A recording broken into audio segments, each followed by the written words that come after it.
Shalom familia, ¿cómo están? Espero que se encuentren bien.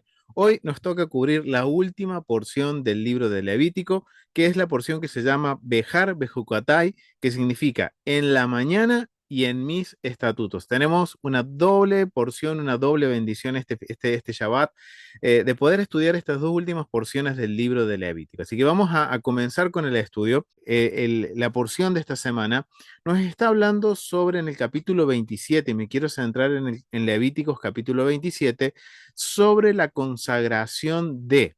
¿Por qué digo de? Porque se nos va a dar una serie de instrucciones, como en el caso que si yo quiero consagrar dinero, si yo quiero consagrar una propiedad, si quiero consagrar un diezmo, entiéndase consagrar como apartar para el eterno.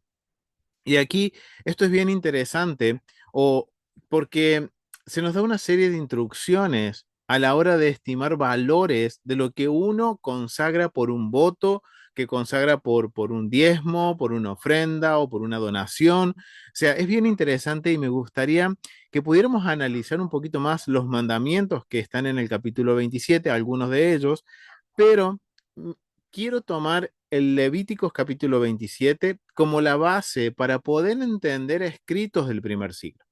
Quiero que empecemos con Hechos capítulo 5 del verso 1 al 11, porque es una historia que conocemos todos, es la historia de Ananías y Zafira, que la verdad que es una historia bastante interesante por la cual muchos conocemos y entendemos y la hemos entendido como que, ok, Zafira y Ananías era un matrimonio codicioso, ambicioso, habían dicho una cosa y después terminando entregando menos de lo que iban a entregar como una ofrenda o como un donativo. Es interesante porque justamente lo podemos conectar con la porción de esta semana si nos vamos a enfocar en el contexto legal. Y eso es lo que quiero que hagamos, familia. Poder entender lo que sucede en Hechos capítulo 5 del verso 1 al 11, entenderlo desde la perspectiva del contexto legal de acuerdo a la Torah, de cómo era todo el proceso, porque muchas veces nosotros tenemos la concepción de lo que es el mundo moderno y la verdad que cuando estamos hablando de en el primer siglo o antes del primer siglo en la Torá, estamos viendo que va a haber un contexto legal para la hora de tasar inmuebles. Hay todo un protocolo que quizás hoy nosotros no lo tenemos porque habían algunas normas legales que había que cumplirse con respecto a la transparencia de lo que es las operaciones comerciales en el mundo de la Torah, ¿ok? Entonces vamos a tener esto en mente y me gustaría que mi hermano Gilberto pueda leer Hechos capítulo 5 del verso 1 al verso 11. Así podemos tener como base, como premisa estos versículos, analizarlos y tratar de entenderlos conforme a lo que dice la Torah, ¿ok? Porque recuerden, la Biblia es para nosotros, pero no fue dirigida a nosotros. No somos la audiencia original. Entonces tenemos que tratar de entender qué es lo que la audiencia original, principalmente el receptor de la carta de Hechos, está entendiendo, ¿ok? Así que adelante, mi hermano Gilberto, Hechos capítulo 5 Chao, del verso, chao. chava, chava, mi hermano, del verso 1 al 11. Sí, ahí voy. Dice, pero cierto hombre llamado Ananías, con Zafira, su mujer, vendió una heredad y sustrajo del precio, sabiéndolo también su mujer, y trayendo solo una parte, la puso a los pies de los apóstoles, y dijo, y dijo Pedro, Ananías, ¿por qué llenó Satanás tu corazón para que mintieses al Espíritu Santo y sustrajeses del precio de la heredad, reteniéndola? ¿No se te quedaba a ti y vendida no estaba en tu poder? ¿Por qué pusiste esto en tu corazón? No has mentido a los hombres, sino a Dios. Al oír Ananías estas palabras, cayó y expiró, y vino un gran temor sobre todos los que oyeron. Y levantándose los jóvenes, lo envolvieron y sacándolo, lo sepultaron. Pasado un lapso como de 3 horas, sucedió que entró su mujer, no sabiendo lo que había acontecido.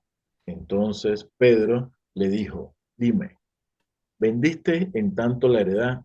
Y ella dijo, sí, en tanto.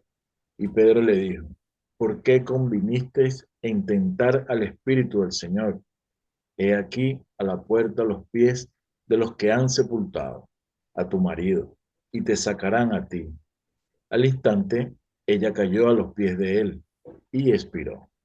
Y cuando entraron los jóvenes, la hallaron muerta, y la sacaron y la sepultaron junto a su marido. Y vino gran temor sobre toda la iglesia y sobre todos los que oyeron estas cosas. Amén. Gracias, mi hermano. Miren qué interesante. Siempre nos hemos enfocado en esta historia viendo la codicia, la avaricia, la falta de palabra. En este caso vemos un matrimonio y es por lo general como hemos entendido esta historia y la hemos tratado de entender de acuerdo al contexto más que nada a nuestro contexto, el contexto moderno, de cómo nosotros hacemos los negocios, cómo hacemos las operaciones. Pero muchas veces no consideramos el contexto también de estos párrafos, el contexto literario, cuál es la secuencia, cuál es el contexto dentro de la historia, qué está sucediendo antes de todo esto. Y esto es bien interesante, familia, porque no sé si en algún momento ustedes se han detenido con este texto y le han hecho preguntas al texto. Y eso es algo que necesitamos hacer, familia, para poder entender cuál es el mensaje, cuál es el propósito por el cual el narrador del libro de Hechos, que sabemos que es Lucas, le escribe de esta forma al receptor del libro de Hechos. Y sabemos que el libro de Hechos fue escrito para Teófilo, que de acuerdo a la evidencia histórica del primer siglo, Teófilo fue un sumo sacerdote. Es decir, Lucas le escribe a un sumo sacerdote y le está narrando esta historia, este acontecimiento en el cual un matrimonio decide vender una propiedad para poder, digamos, ayudar a la comunidad de creyentes en Yeshua, pero termina diciendo, ok, vendieron la propiedad, pero no entregaron en la totalidad, sino que mintieron y, ok, ¿cuál es la esencia de esta historia? ¿Cuál es el propósito de la historia? Y eso es algo que nosotros tendríamos que preguntarle al texto.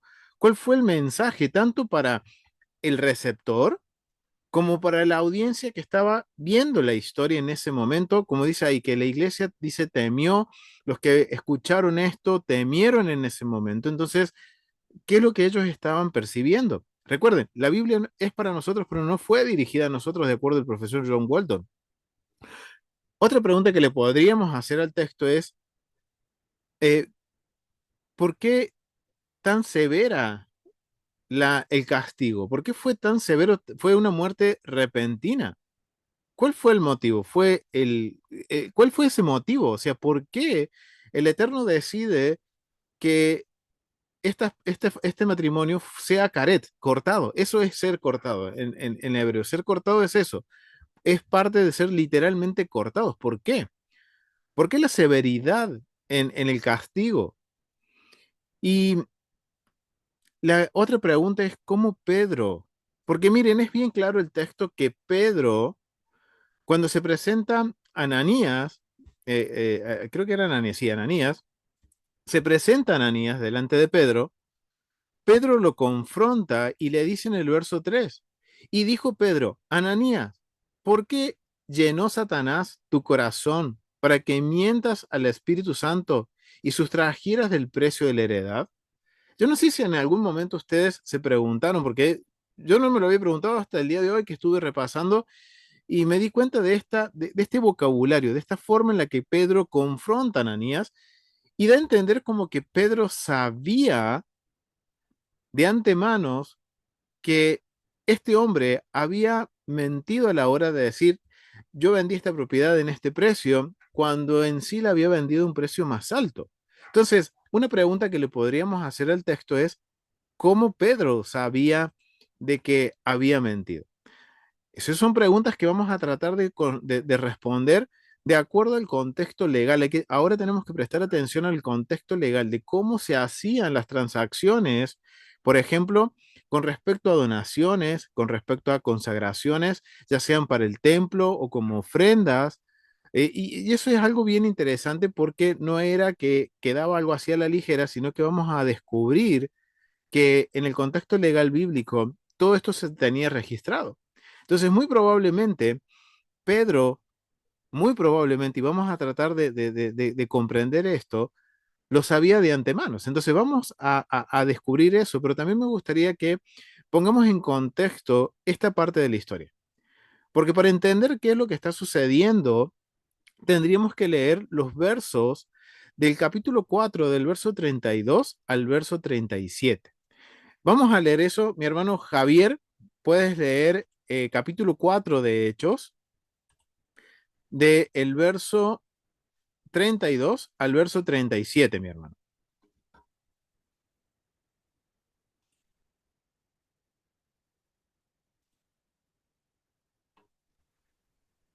¿Me puede escuchar? Sí, mi hermano, Shabbat Shalom. Perfecto, Shabbat Shalom, More. Ok, entonces sería del capítulo 4, verso...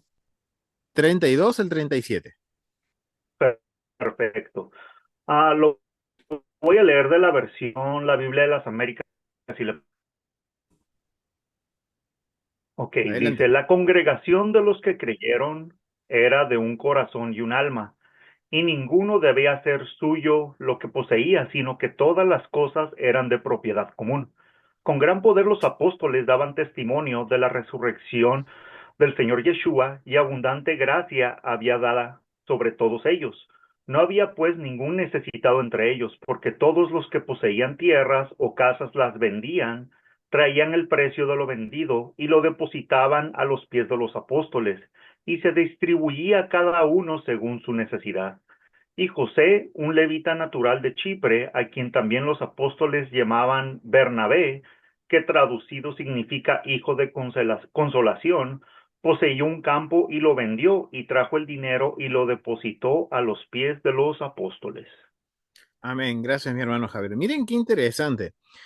Esto a mí me llamó mucho la atención porque empieza hablando de que, bueno, hay algo que caracteriza a la comunidad de los creyentes en el Mesías, que entre todos se están cuidando, están procurando hacer justicia y bondad entre ellos, viven como realmente una comunidad. Algo que lo podemos asociar a ver cuando, como nuestros hermanos mayores actualmente viven en una comunidad y se apoyan unos con otros. En sí lo que estaba haciendo aquí la comunidad de creyentes en Yeshua es básicamente eso, vivir en comunidad, apoyándose unos con el otro, haciendo justicia y bondad. Y es interesante que al finalizar el capítulo 4 en el verso 36, nos nombra a un personaje. Nos está nombrando a José. Dice que era un levita. Miren qué interesante. Un levita natural de Chipre que vendió un campo que tenía en heredad y familia. Otro versículo, y esto es un paréntesis dentro de la enseñanza, otro versículo. Aquí tenemos otro versículo en el cual nos afirma que muchos en el primer siglo, tanto sacerdotes y ahora podríamos decir levitas, creyeron en la fe de Yeshua.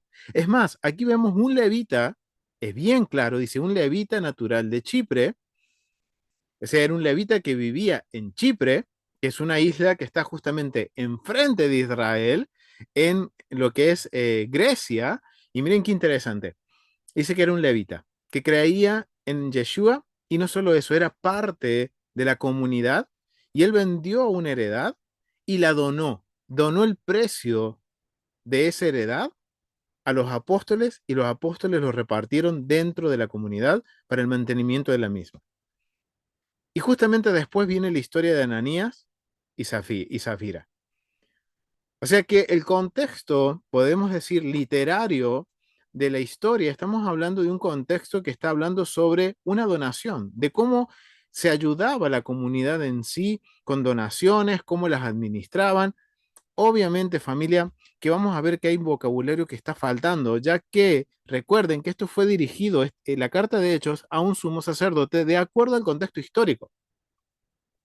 Entonces, para el sumo sacerdote, Teófilo, que le dé mucha explicación no es necesario, ya que él con el vocabulario entiende lo que está sucediendo y conoce la parte legal.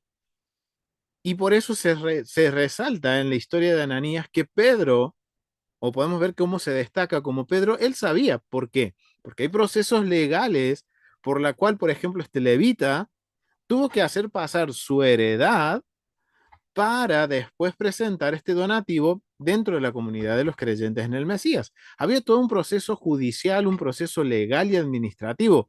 Igual al día de hoy, dependiendo de los países, familia, si uno va a hacer una donación, tiene que hacer documentación, tanto del por qué yo doy la donación y tanto el que recibe por qué la recibe.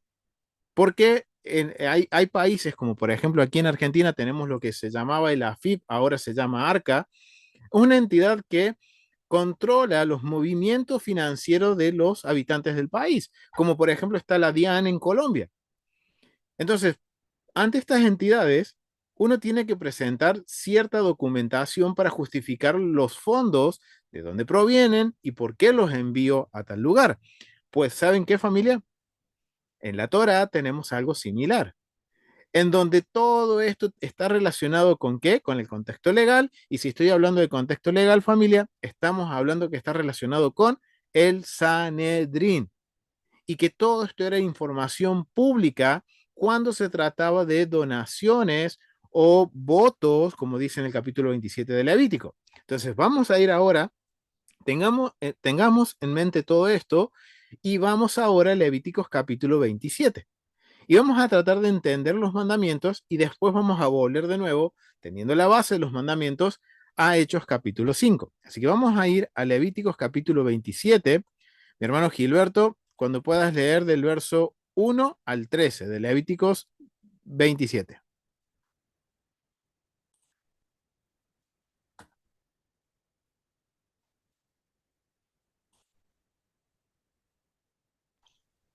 27:1 dice, y habló Adonai a Moche, diciendo, habla a los hijos de Israel y diles, cuando alguno hiciera especial voto a Adonai, según la estimación de las personas que se hayan de redimir, lo estimarás así. En cuanto al varón de 20 años hasta 60, lo estimarás en 50 ciclos de plata, según el ciclo del santuario. Y si fuere mujer, la estimarás en 30 ciclos. Y si fuere de 5 años hasta 20, al varón lo estimarás en 20 ciclos. Al varón lo estimarás en 20 ciclos. Y a la mujer en 10 ciclos. Y si fuere de un mes hasta 5 años, entonces estimarás al varón en 5 ciclos de plata. Y a la mujer en 3 ciclos de plata. Mas, si fuere de 60 años o más, al varón lo estimarás en 15 ciclos. Y a la mujer en 10 ciclos. Pero si fuere muy pobre para pagar tu estimación, entonces será llevado ante el sacerdote, quien fijará el precio conforme a la posibilidad del que hizo el voto, le fijará precio el sacerdote. Y si fuere animal de los que se ofrece ofrenda a Adonai, todo lo que de los tales se diera a Adonai será santo. No será cambiado ni trocado, bueno por malo, ni malo por bueno. Y si se permutare un animal por otro, él y el dado en cambio de él serán sagrados. Si fuere algún animal inmundo de que no se ofrece ofrenda a Adonai, entonces el animal será puesto delante del sacerdote, y el sacerdote lo valorará, sea bueno o sea malo. Conforme a la estimación del sacerdote, así será. Y si lo quisieres rescatar, añadirás sobre tu valuación la quinta parte. Amén. Gracias, mi hermano. Miren qué interesante. Aquí empieza hablando de los mandamientos que tienen que ver con la consagración. Cuando uno decide hacer un especial voto, dice, miren lo que dice en el verso 2. Habla a los hijos de Israel y diles, cuando alguien quisiera hacer un voto especial, es decir, una promesa, quiera hacer un donativo, se puede considerar, quiera poner un bien al servicio, en este caso del santuario, del templo o del tabernáculo, nos da las instrucciones. Pero empieza hablando de una forma bastante interesante cuando empieza hablando de que es la estimación de una persona. Cuando nosotros no conocemos tampoco el contexto cultural, podemos entender como que estuvieran valuando a una persona como si estuvieran hablando de la compra y venta de un esclavo. La verdad que cuando empezamos a analizar el contexto cultural, nos vamos a dar cuenta que el Eterno marca un precedente muy grande entre las naciones y también entre Israel y cómo tiene que tratar, o en este caso, manejar algo que era muy común en el antiguo Medio Oriente, que era a la hora de dar donaciones o hacer votos a las deidades, uno se comprometía a dar X cantidad.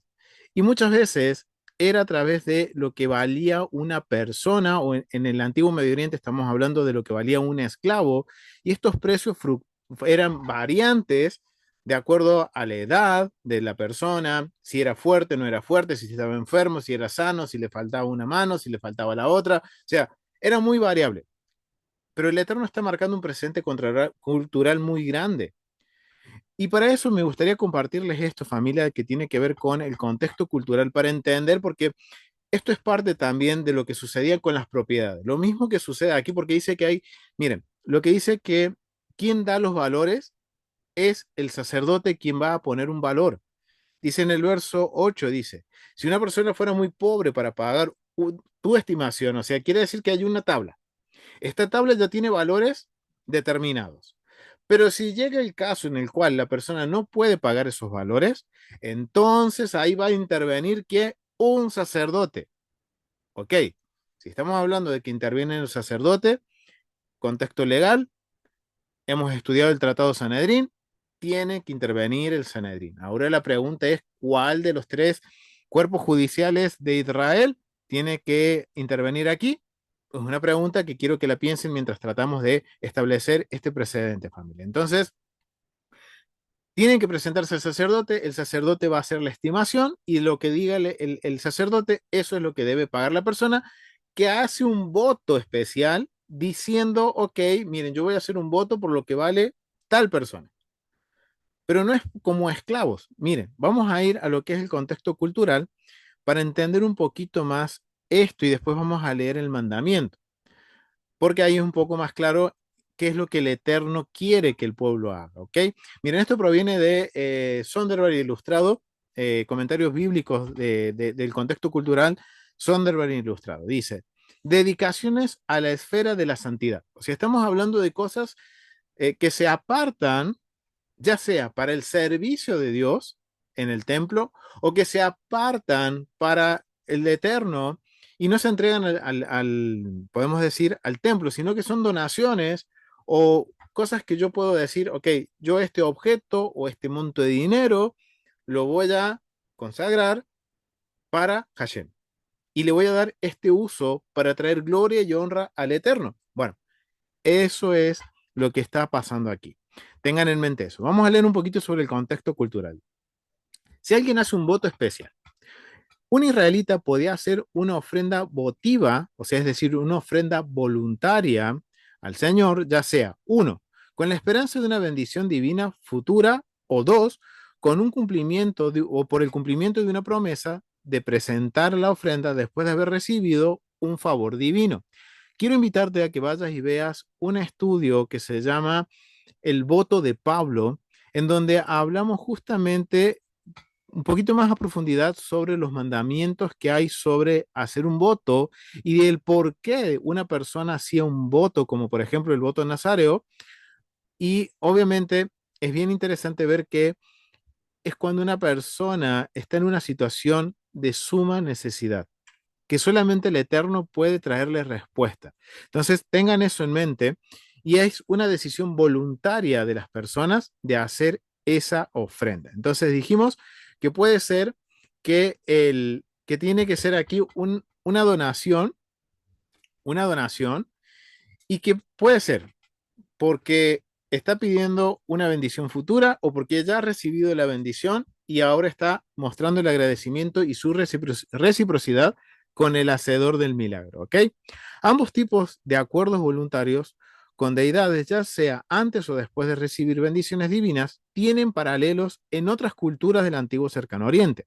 Como por ejemplo, del primer tipo, como les decíamos, de la primera, que era por pedir bendiciones futuras, una inscripción votiva real del rey mesopotámico Ibbi-Sin fue originalmente tallada en una escultura animal de un leopardo. Se, se percibe que es como un leopardo, que dedicó a la deidad Naana por el bien de su larga vida. O sea, era porque quería tener una vida larga y le pide a esa diosa, le está pidiendo larga vida. Y hace una ofrenda votiva en donde es a cambio de algo hacia el futuro.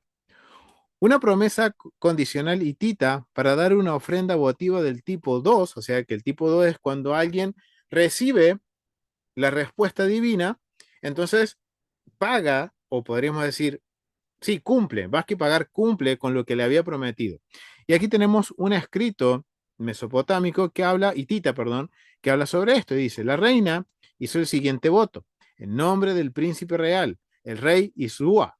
Y si el príncipe se recupera de esta enfermedad, yo, la reina, daré a la deidad el nombre del príncipe, el rey de Isúa, una espada, una daga, un adorno, sí, de plata, de peso no especificado. Entonces, vemos que era una práctica común en el antiguo Medio Oriente de tener estos tipos de votos, ya sean esperando algo a futuro o cumpliendo porque ya he recibido la voluntad divina. Esto es bien interesante. Tengan esto en mente, familia. Y vemos que el Eterno aquí entiende que los seres humanos tenemos la necesidad muchas veces, y esto tiene que ver con la psicología de lo que uno hace, familia. Entonces, cuando estudiamos lo que es un voto, nos damos cuenta que una persona que acude a hacer un voto voluntario es porque es la última opción que tiene. Es porque la respuesta solamente se la puede dar Dios. Y vimos algunos ejemplos cuando hablamos del voto nazareo, de por qué una persona entra en ese voto. Puede ser por una enfermedad, por un familiar que está en la guerra, o sea, por situaciones que solamente Dios puede traer una respuesta y librarlo de esa opresión, de esa angustia. Entonces hace esta ofrenda. Ok, pero el Eterno nos va a enseñar de hacerlo de una forma en la cual no nos expongamos nosotros y tampoco a que no cumplamos y decidamos cambiar de parecer en el momento. Entonces vamos a seguir leyendo un poquito más lo que dice con respecto al contexto cultural. Dice, a ver, aquí está. Dice, dedicación de personas al Señor. Y esto es algo controversial porque muchas veces lo entendemos como que, ok, es como si se estuviera hablando de comercializar esclavos. No, miren lo que dice. En el antiguo cercano oriente, los objetos votivos eran diversos tipos de artículos valiosos que los adoradores transferían al ámbito sagrado de las deidades. A menudo eran esculturas o réplicas de objetos usados en la vida diaria y con frecuencia llevaban inscripciones con oraciones. En Levíticos capítulo 27, el objeto votivo es la valoración monetaria del trabajo de una persona que de otro modo sería literalmente entregado para el servicio del santuario, como lo fue Samuel. Y lo vamos a ver en 1 Samuel capítulo 1, verso 11, 25-28 y capítulo 2, verso 11. O sea, en sí estamos hablando de que cuando se está hablando de que yo voy a pagar el precio de cual o tal persona, es por su capacidad de trabajo. Y es como poner una unidad, ahora entiendo que es como poner una unidad de medida de cuál va a ser mi voto. De que, ok, yo voy a hacer un voto que no puedo calcular en dinero, entonces una forma fácil de decir, bueno, yo quiero lo que vale el trabajo de esa persona, de ese hombre, por ejemplo, de 35 años, ese va a ser mi voto. Y eso es lo que está sucediendo. Relacionado con el voto de la valoración del trabajo de un ser humano, está la situación de que la situación en la que una persona adinerada promete presentar a una deidad un múltiplo del peso de otra persona en metal precioso.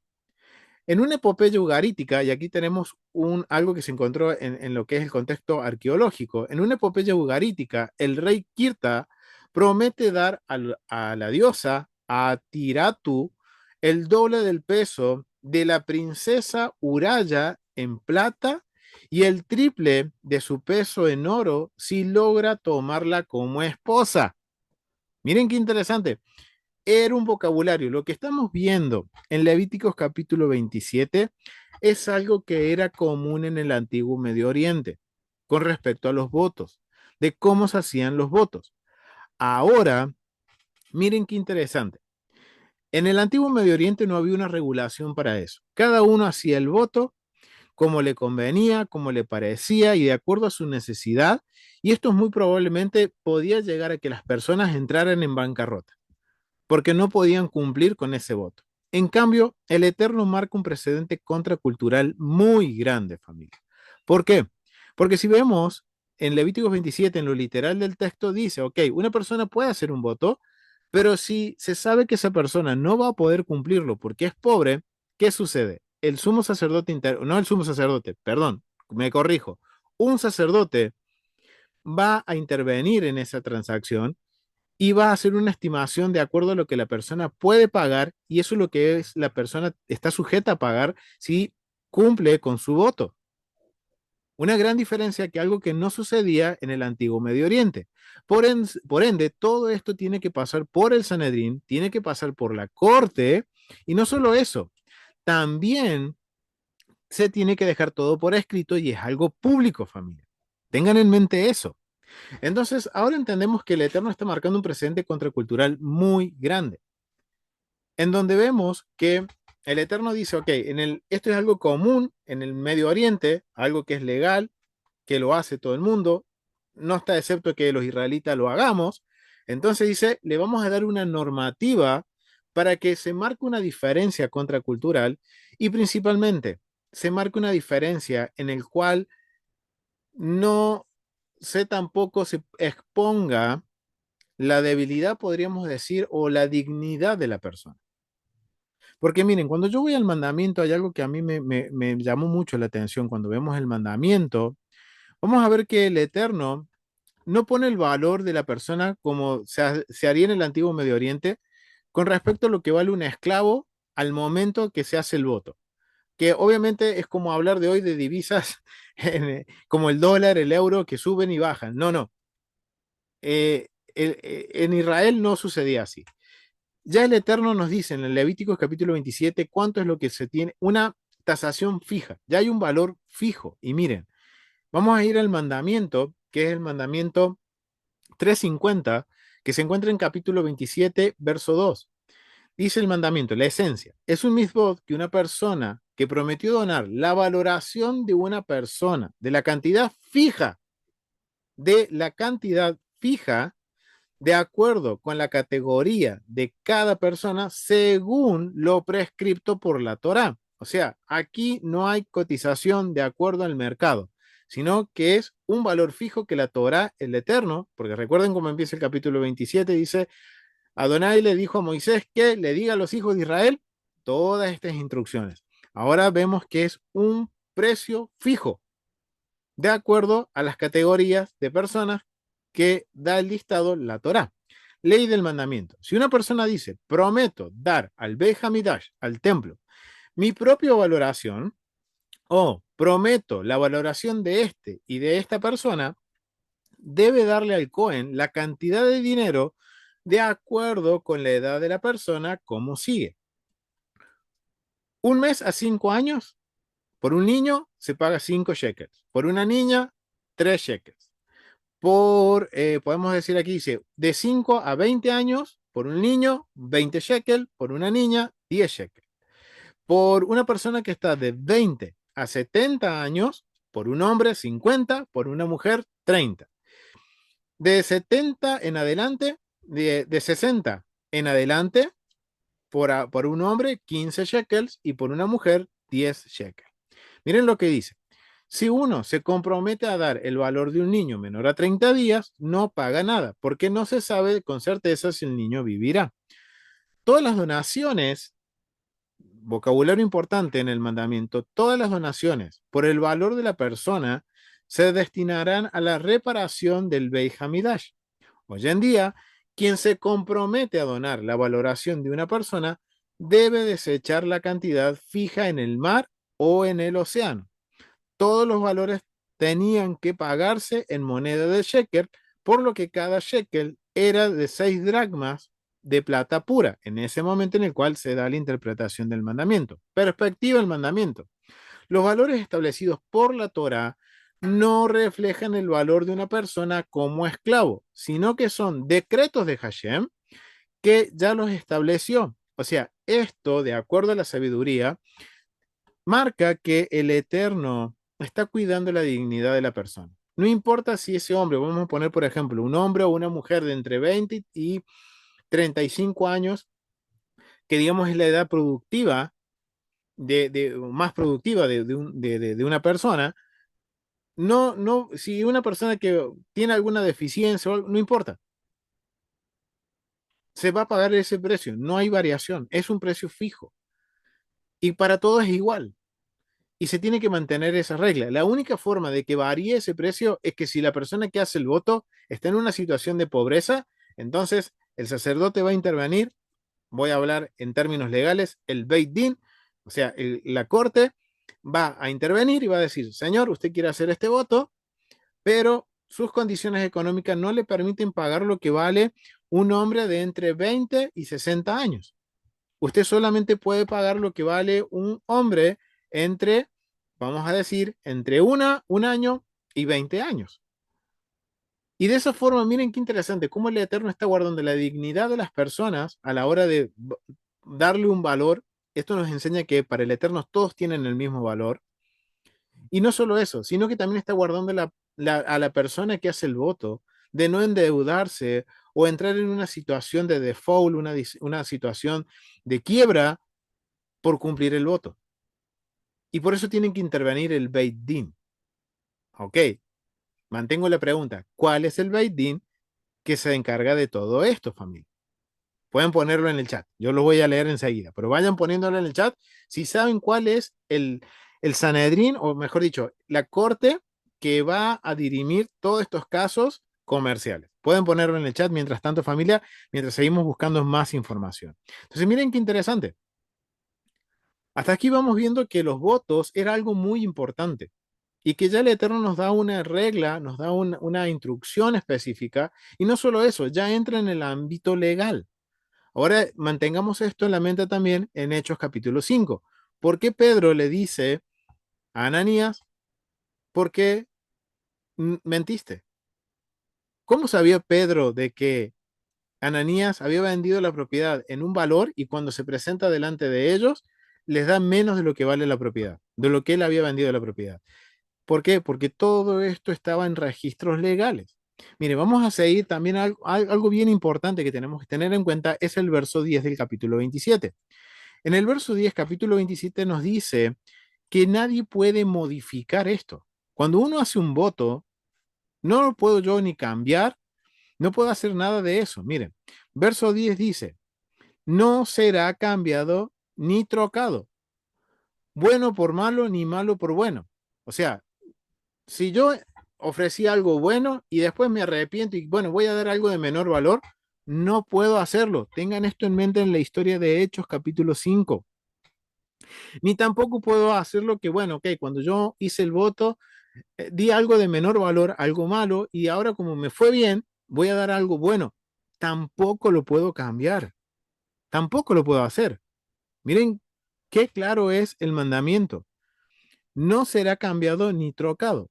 Bueno por malo, ni malo por bueno. O sea, esto va en el contexto de lo que la audiencia original está entendiendo en Hechos capítulo 5. La audiencia que está viendo este acontecimiento con Pedro y Ananías, que vieron morir a Ananías y a Zafira, tienen esto en mente, familia, que no pueden cambiar, nadie lo puede hacer. Dice, y si se permutara un animal por otro, miren qué interesante esto, en el caso de un animal, si se cambiara un animal por otro, él y el dado a cambio, en cambio de él, serán sagrados. O sea, si en el caso de que yo ofrecí un animal como un voto y me arrepiento y quiero cambiarlo, no puedo hacerlo. Si yo di un animal malo y ahora quiero entregar un animal bueno, sí, me lo aceptan, pero ambos animales se toman como voto. No lo puedo cambiar. Y eso es lo que tenemos que tener en mente, la esencia de este mandamiento. Vamos a ver los mandamientos con respecto a esto, familia. Aquí hay dos mandamientos. El 351 dice, esencia del mandamiento, está prohibido cambiar animales que fueron consagrados para el altar como ofrendas sagradas. Leyes. Incluso hoy en día, en ausencia del Beit Hamidash, si uno consagra un animal, se le prohibiría cambiarlo por otro y a usarlo para propósitos no santos.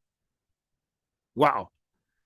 Hoy no tenemos Beit Hamidash, pero si yo consagro algo para el Eterno, con un propósito específico para el Eterno, hoy en día yo no podría disponer de ese bien. Aquí no está dando el ejemplo con un animal, pero es la esencia del mandamiento.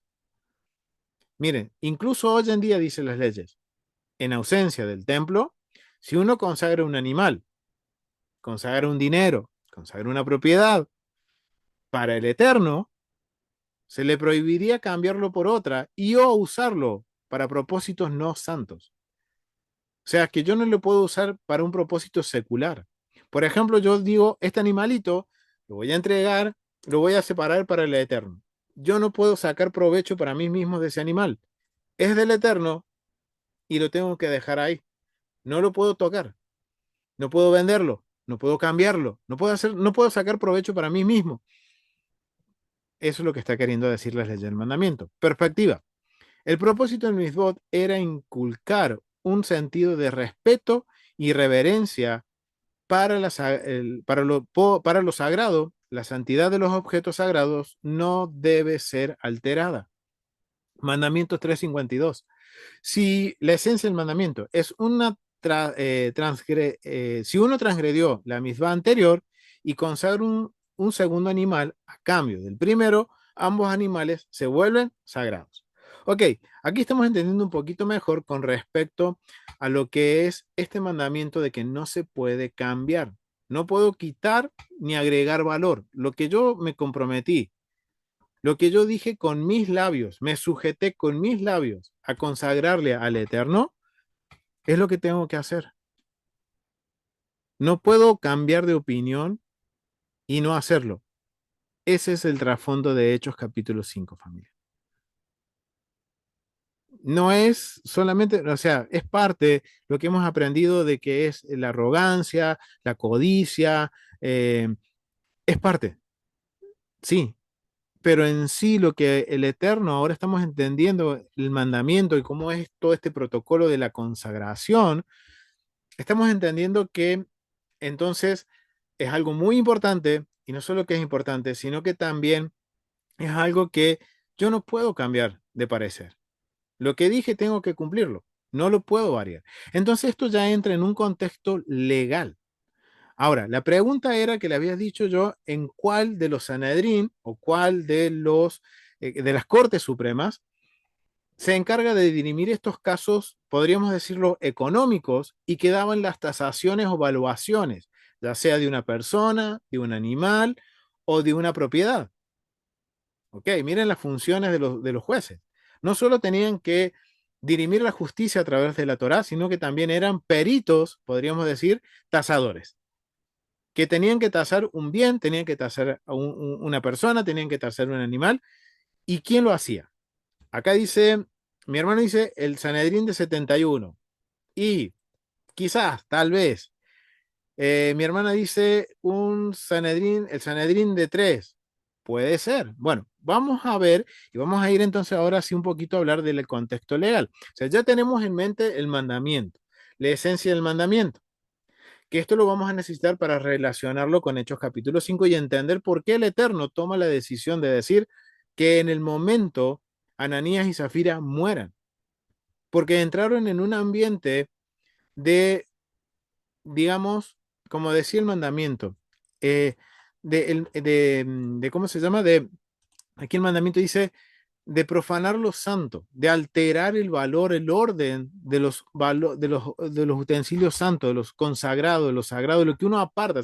Recuerden que cuando estamos hablando de santo, no estamos hablando de algo que tiene una aureolita o que emana luz. No, no, no. Estamos hablando de que algo que yo aparto y no es para uso común en cuanto a un objeto. Tiene un propósito.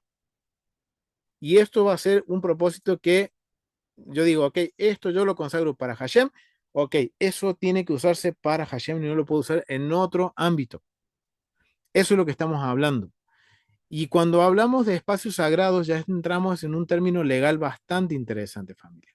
Entonces, vamos a ir un poquito a ver esto en cuestión de las propiedades. Miren, vamos a leer Levíticos capítulo 27 del verso 14, perdón, del verso, permítanme aquí, del verso 14 al verso 15, y miren lo que dice.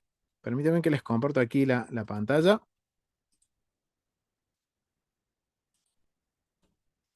Miren lo que dice, verso 14. Cuando alguien dedicare su casa consagrándola a Adonai, la valorará el sacerdote. ¿Quién va a valorarlo? El tribunal. Puede ser el de 71, puede ser el de 23 o el tribunal de 3. Recuerden que habían 3 tipos de tribunales. Entonces dice que el sacerdote lo va a valorar. Sea buena o sea mala, no importa. Según la valore, el sacerdote así quedará. Mas si el que dedica su casa decidiere rescatarla, añadirá a su valor, a su valuación, la quinta parte del valor de ella y será suya.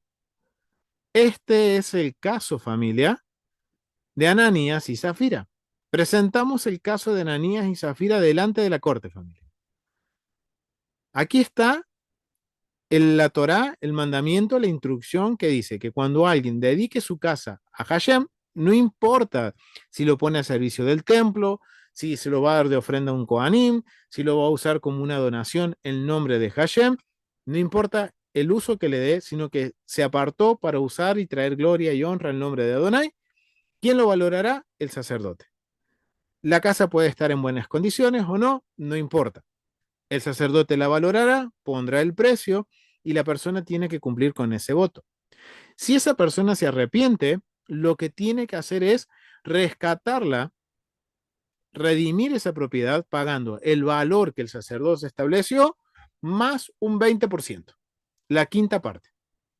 Y ahí puede volver a tener su propiedad. Tengan esto en mente y por qué Pablo usa un vocabulario, Pedro, perdón, usa un vocabulario bien explícito en el cual lo confronta Ananías diciendo, sí, entre a los hombres nos puedes mentir, pero a Dios no. En pocas palabras, sí, parafraseando, familia. Entonces vamos a ver el mandamiento que hay aquí. Mandamiento 354. Esencia del mandamiento. Es un mandamiento a hacer cumplir las leyes. Aquí quiero remarcar esto. Hacer cumplir las leyes de evaluación de casas. Pregunta, ¿cuáles son? ¿Cómo se hacía? ¿Quién la hacía? Eso es una gran pregunta que podemos hacer. Si alguien consagró su casa y él, su esposa o sus herederos quisieran redimirla, deben pagar al Cohen según la tasación que él estableció, más otra quinta parte, un 20%. Sin embargo, no se requiere que un extraño que desee comprar la casa agregue una quinta parte. Obviamente, en este caso, digamos que la persona, ¿qué es lo que la situación que están poniendo aquí? La persona se comprometió a entregar como un voto especial, como un donativo, su casa, una propiedad que tenía, la valoró, el sacerdote dio su precio y ahora la quieren redimir, ya sea, tengan en cuenta la historia de Ananías y Zafira, él, su esposa o sus hijos, sus herederos, si quieren recuperar la propiedad, tienen que pagar el precio más un 20%. Pero si lo venden a un tercero, el tercero paga el precio directamente y ese dinero se le entrega al Cohen, en este caso. ¿Ok? Pero miren qué interesante. Ley del mandamiento. Si alguien consagra su casa y él y su esposa o hijos, si los herederos quisieran redimirla, deben pagar al Cohen según la tasación que él estableció, más otra quinta parte, un 20%. Sin embargo, no se requiere que un extraño que desea comprar la casa agregue esta quinta parte. De manera similar, si uno consagra bienes muebles o un animal ritualmente impuro, los Kohanim, evalúan su valor real, ya sea que estén en buenas condiciones o no. Un propietario o sus herederos siempre pueden, incluso después del Yobel, del año de jubileo, redimir su casa de su estado de consagración. Sin embargo, una vez que otra persona la redimió, Si era una casa de una ciudad amurallada, permanecía en su posesión durante 12 meses. Entonces se convierte en suya permanentemente. Pero si la casa estaba en una ciudad abierta, sin paredes, entonces vuelve a su dueño original en el jubileo. Aquí ya empezamos con otra. Miren, estamos hablando de leyes propietarias o de inmuebles, de venta de inmuebles, y eso es lo que tenemos que investigar ahora. De acuerdo a la Torá, de acuerdo a la sentencia de los jueces, cómo se llevaba todo esto de las leyes de evaluación de las propiedades de las casas. Y esto tiene que ver con la historia de Hechos capítulo 5. Entonces, miren, vamos a ver un poquito sobre el contexto legal, hablando desde la perspectiva del Sanedrín. Valor de la propiedad y personas en la Mishnah. Como en el libro de la Mishnah, en los tratados de la Mishnah, se nos va a hablar sobre este tema. Y principalmente en el Tratado Sanedrín, capítulo 1, capítulo 3. El Tratado Sanedrín, se lo resumo, nos va a hablar sobre cómo debería de actuar la corte, ya sea de 71, 23 o 3, conforme a la Torá. Todo el proceso judicial. Y es muy interesante. Por eso yo quiero invitarte a que vayas a la Biblia en su contexto, busques una serie de estudios que hablamos sobre el Tratado Sanedrín y colocamos una, podemos decir, una introducción. Hicimos una introducción a este tratado porque es muy profundo, familia, y la verdad que nos va a cambiar la forma de poder ver cómo era la justicia divina, cómo se establecía la justicia divina en la tierra. Así que vayan, vean ese estudio y justamente en el capítulo 1, verso 3, se nos va a hablar sobre lo que son las cuestiones comerciales.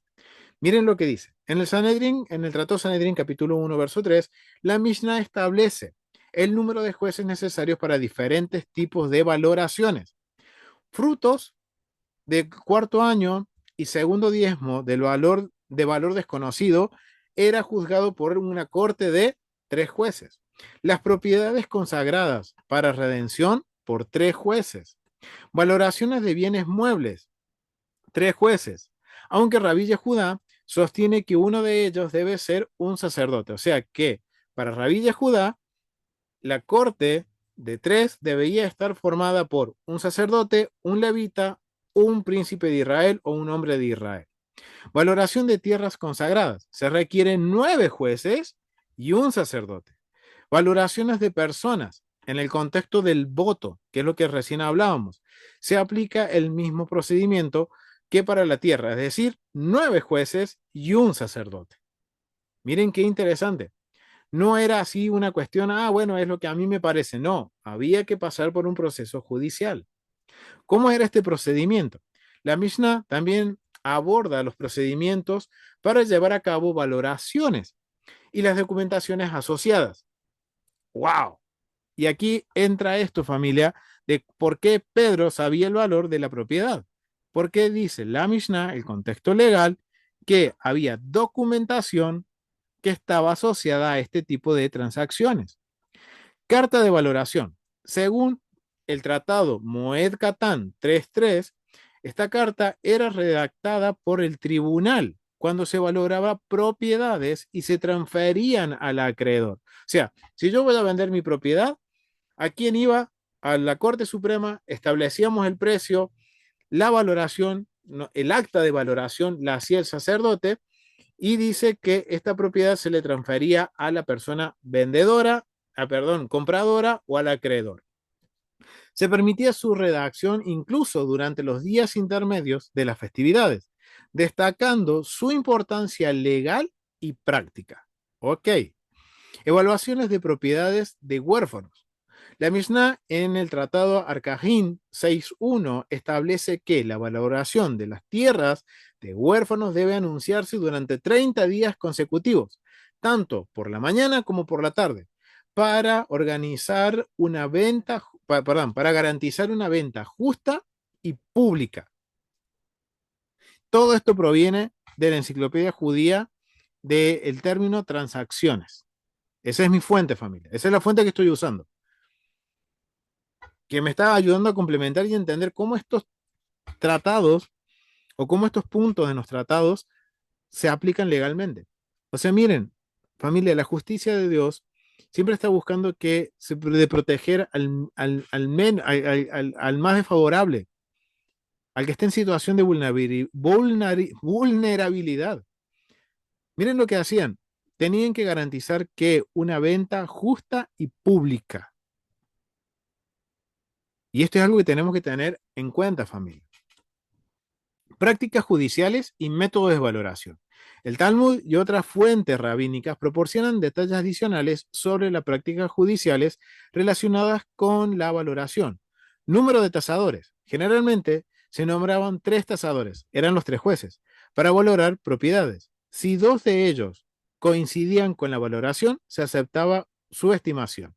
En caso de desacuerdo entre los 3, se discutían métodos para determinar un valor promedio aceptable. O sea, siempre se buscaba que tanto podríamos decir el vendedor como el comprador se evitaba que salieran perdiendo. Siempre era un precio justo.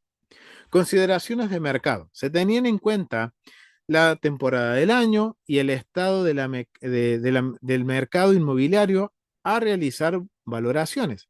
Por ejemplo, se asumía que había un mejor mercado entre el mes de Nisan y el que en Tirri. O sea, interesante. ¿Cuál es la mejor época de acuerdo a lo que la corte sabía que se manipula o que había gran transacción de inmuebles? Era en el mes de Nisan, comienzos de la primavera, y no en el mes de Tirri, que estamos hablando ya otoño, invierno. O sea, miren qué interesante. Y esto proviene de lo que es evaluaciones en, lo que, en los comentarios de la Enciclopedia Judía de 1901. Anuncios públicos. Y este es el punto que va a ser crucial en Hechos capítulo 5. Para ventas de propiedades, especialmente las pertenecientes a huérfanos o bienes consagrados. Y cuando hablamos de bienes consagrados, estamos hablando de bienes que se consagraron o se separaron en el nombre de Adonai y se utilizan con un fin santo o apartado, como por ejemplo una donación a la comunidad de creyentes en el primer siglo.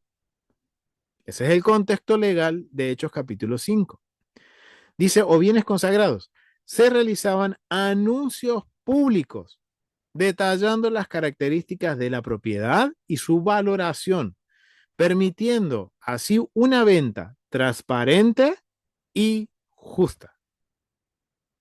Wow. Ahora volvamos a Hechos capítulo 5, familia.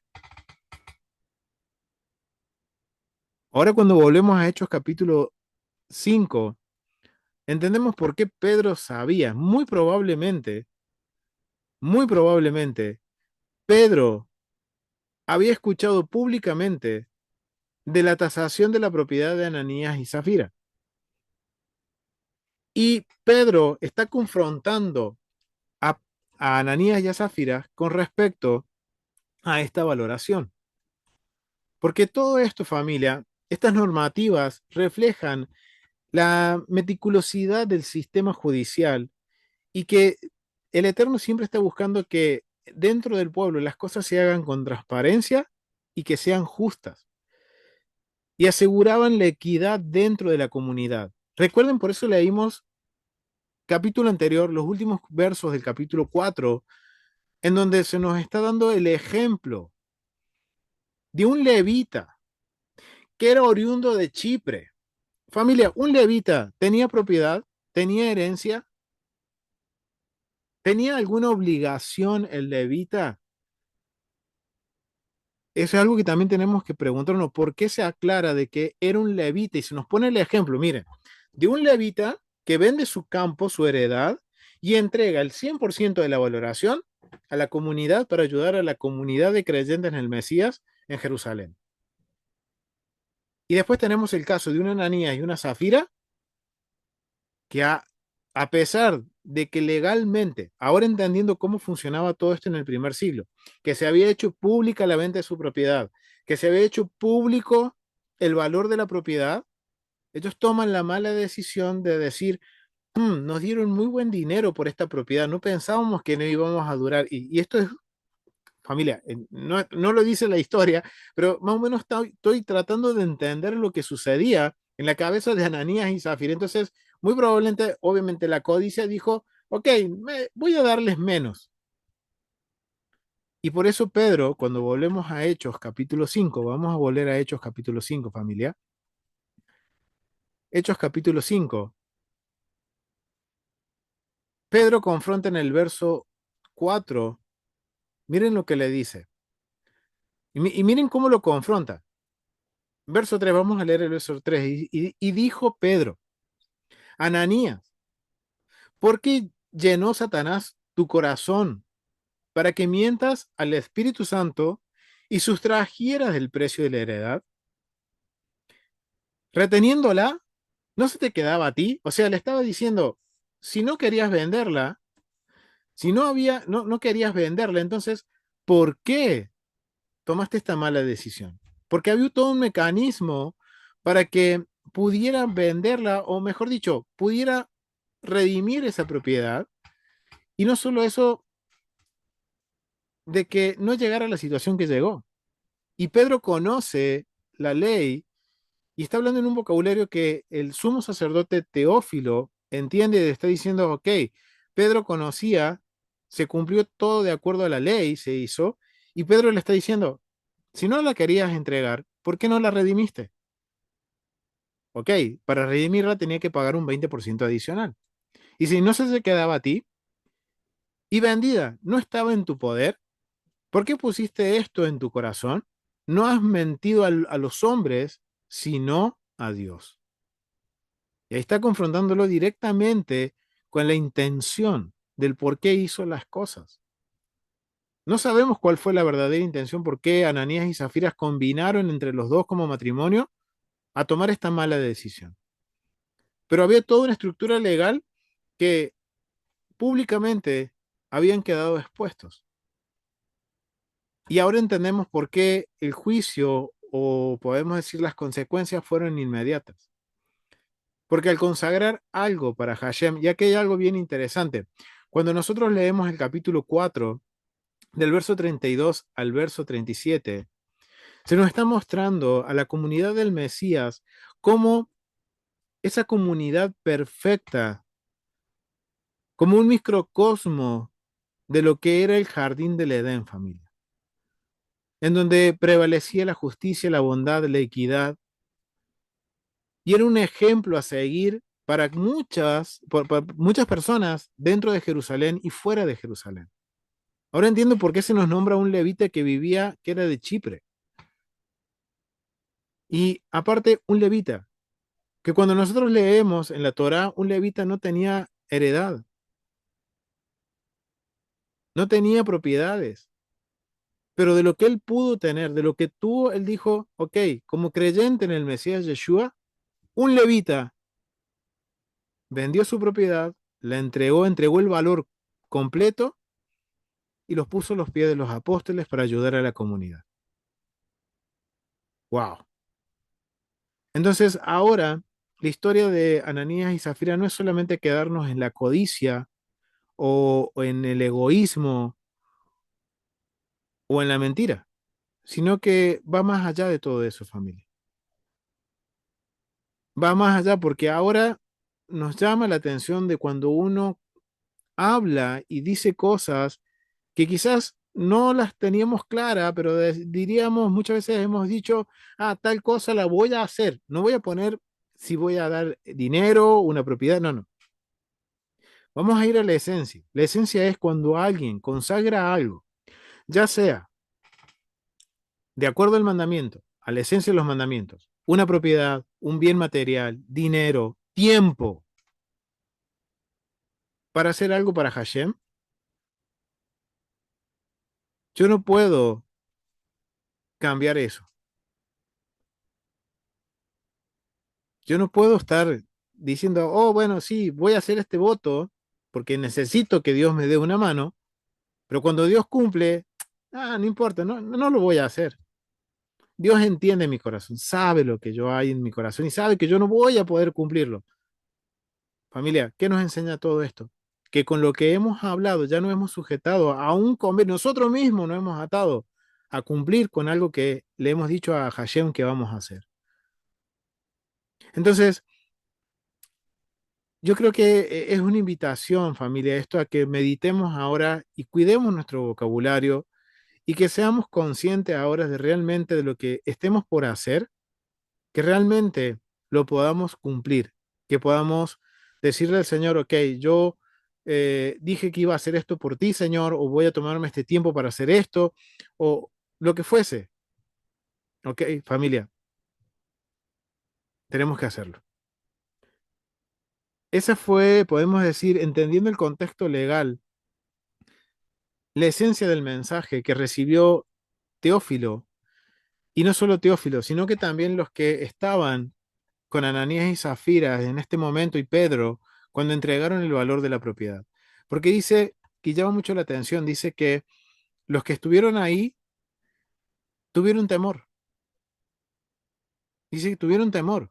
Cuando vieron lo que sucedió, tuvieron temor.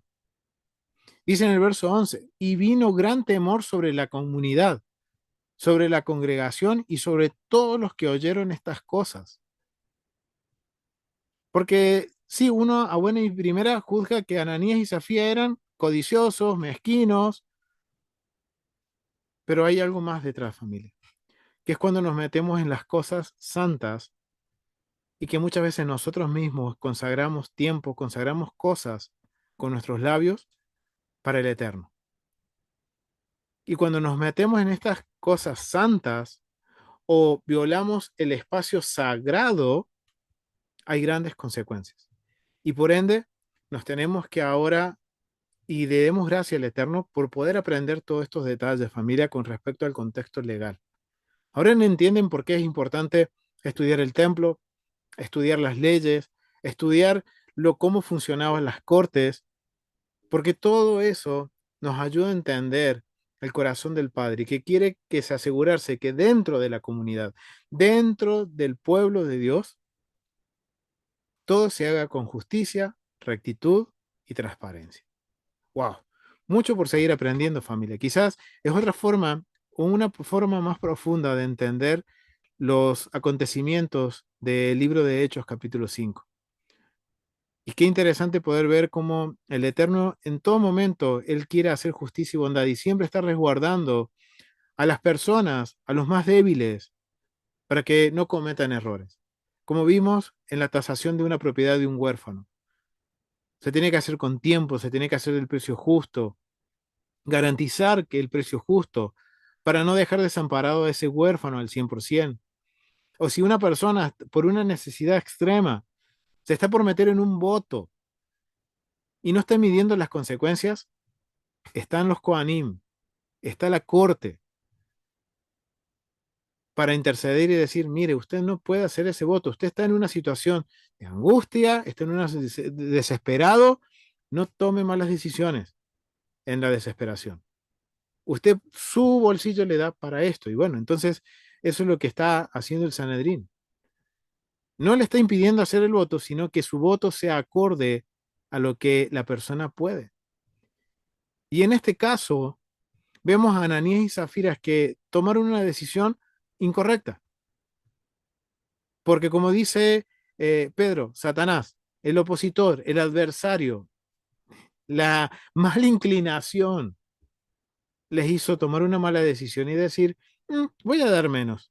Aunque todo el mundo sabía que esa propiedad estaba consagrada y que tenía un valor y ese valor era el que tenían que entregar como donativo. Wow. Mucho por aprender, familia, mucho por meditar y espero que cada ciclo, familia, podamos aprender un poquito más de los mandamientos, de su contexto legal. Así que los invito, familia, a que nos acompañen en un estudio más aquí en la Biblia en su contexto. Recuerden, hemos terminado el libro de Levítico y la semana que viene comenzamos con un nuevo libro, el libro de Números. Para acompañarnos, dale like, suscríbete y comparte los videos, así podemos seguir aprendiendo juntos y difundiendo este mensaje, familia, y seguir aprendiendo juntos sobre la legalidad bíblica. Así que, familia, ha sido un gusto. Nos vemos la próxima semana. Shalom, familia. Bendiciones.